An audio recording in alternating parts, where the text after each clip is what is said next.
ખાસ કરીને cyber crime બાબતે છે। સાયબર ક્રાઇમમાં સૌથી અગત્યની બાબત લોકો જાગૃત થાય અને અમુક બાબતોથી જે ખોટા કોલ હોય કે ફ્રોડસ્ટરના કોલ હોય એનાથી પોતે ડરે નહીં અને કોઈ પણ પ્રકારની લાલચમાં ન આવે તો મોટાભાગના સાયબર ક્રાઇમ આપણે રોકી શકીએ, આવા સાયબર ક્રાઇમથી બચી શકીએ। પરંતુ જો સાયબર ક્રાઇમનો ક્યારેક અનાયાસે ભોગ બની જઈએ તો તાત્કાલિક આપણી જે હેલ્પલાઇન છે 1930 એની ઉપર તાત્કાલિક કોલ કરે તો આ પ્રકારના જે ભોગ બન્યા હોય અને જે એમાઉન્ટ જે ફ્રોડસ્ટરના એકાઉન્ટમાં ગઈ હોય તો એ એકાઉન્ટ તાત્કાલિક ફ્રીઝ કરી અને નજીકના ફ્યુચરમાં જે વિક્ટિમ છે એને એની એમાઉન્ટ આપણે પરત કરાવી શકીએ છીએ। અને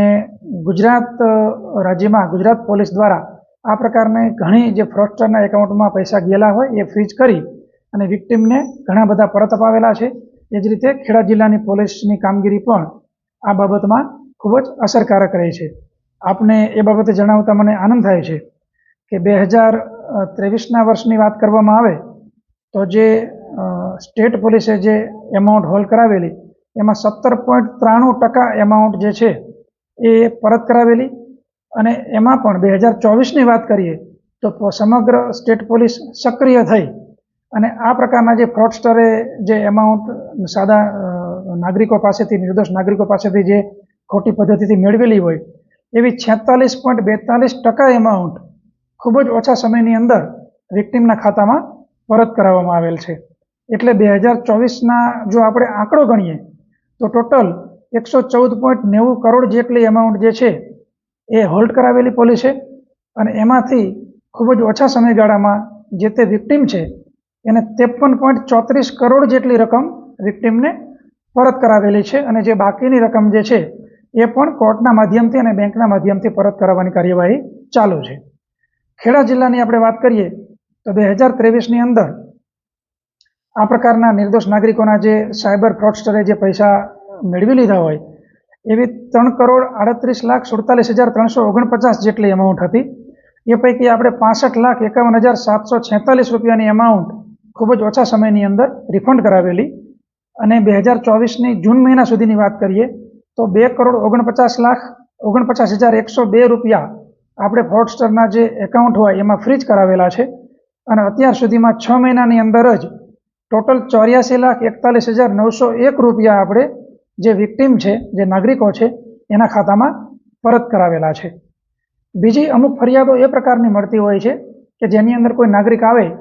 કે મારું એકાઉન્ટ એન કારણથી ફ્રીજ થઈ ગયું છે, મને ખબર પણ નથી અને એની જ્યારે અમે તપાસ કરીએ ત્યારે ખબર પડે કે કોઈ પણ આવા ફ્રોડસ્ટર જે ફ્રોડ એમાઉન્ટ હોય એ એમના એકાઉન્ટમાં જમા થયેલી હોય છે। તો જ્યારે આવા નાગરિક હોય એ નાગરિક પોલીસ પાસે આવી અને પેલા જે ફ્રોડસ્ટર છે એની સાથે એનું કોઈ લિંકેજ નથી અને પોતે નિર્દોષ છે એ પ્રકારના એ પુરાવા આપે તો તરત ને તરત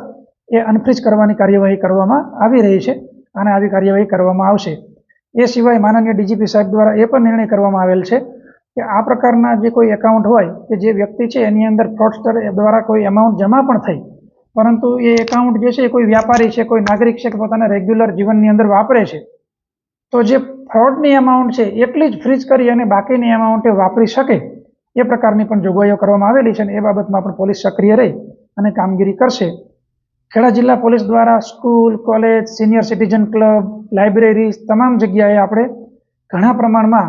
સાયબર અવેરનેસ પ્રોગ્રામ કરી રહ્યા છીએ। તો તમામ લોકોને ખાસ આ અપીલ છે અને વિનંતી છે કે આ પ્રકારના કોલ આવે તો તરત ને તરત પોલીસનું ધ્યાન દોરે। સહેજ પણ શંકાસ્પદ કોલ લાગે તો એમાં જવાબ આપવાનું ટાળે। બેંક કે આરબીઆઈ માન્ય જે સંસ્થા હોય એ ક્યારેય ઓટીપી કે તમારી જે ગુપ્ત માહિતી હોય એ ક્યારેય ફોન પર માગતી નથી।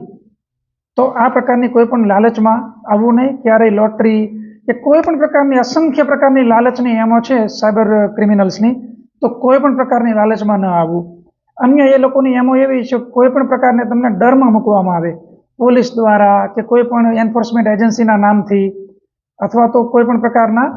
જે ઇન્સ્ટિટ્યુશન્સ છે એના નામથી, આઈટી છે કે કોઈ પણ સેન્ટ્રલ લેવલની એજન્સીના નામથી પણ હમણાં ઘણી બધી એની એમો એવી છે